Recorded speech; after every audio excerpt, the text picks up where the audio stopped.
வாழ்த்தி மகிழ்வோம். அகத்தவம் ஆண்டின் ஒவ்வொரு நாளும் மார்ச் 21 ஜேம்ஸ் அலன் அவர்கள் புக் ஆஃப் மெடிடேஷன் என்ற அந்த நூலில் என்ன பயந்துள்ளார் என்பதனை முதலில் தமிழ் மொழியில் காண்போம். ஒரு சொல்லில் கூற வேண்டுமென்றால் அவர் பதித்தவற்றை மார்ச் 21 நிலைமை என்று கூறலாம்.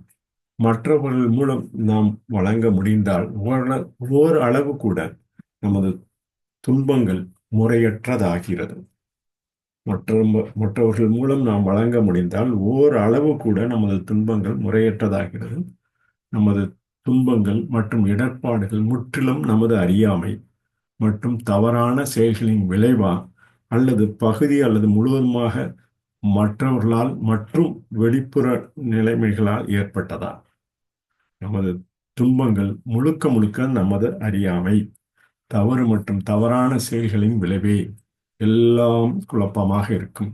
மேலோட்டமாக பார்த்தால் மனிதர்கள் மற்றவர்களால் துன்பப்படுவதைப் போல தோன்றினாலும் அது ஒரு தோற்றம் மட்டுமே. ஆழ்ந்த அறிவை அகற்றும் ஒரு தோற்றமாகவே உள்ளது. மனிதன் வெளிப்புற நிலைமைகளின் விளைவு அல்ல, வெளிப்புற நிலைமைகள் மனிதனின் விளைவு என அவர் பதிந்தவற்றை நிலைமை என்ற ஒரு சொல்லில் கூறலாம். பதித்த ஆங்கில பதிவினை காண்போம். You can say it in acrostic stage for the day March 21st. Stage. Situation take always grading evenly. We could offer even partly through others. Our suffering should be unjust.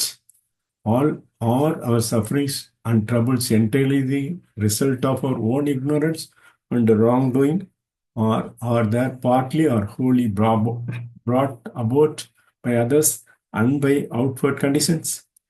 Our sufferings are entirely the result of our own ignorance, error, and wrongdoing. All would be chaos. Upon the surface, a man appeared to suffer through others, but it is only an appearance which a deeper knowledge dispels. Man is not the result of outward conditions. Outward conditions are the result of man.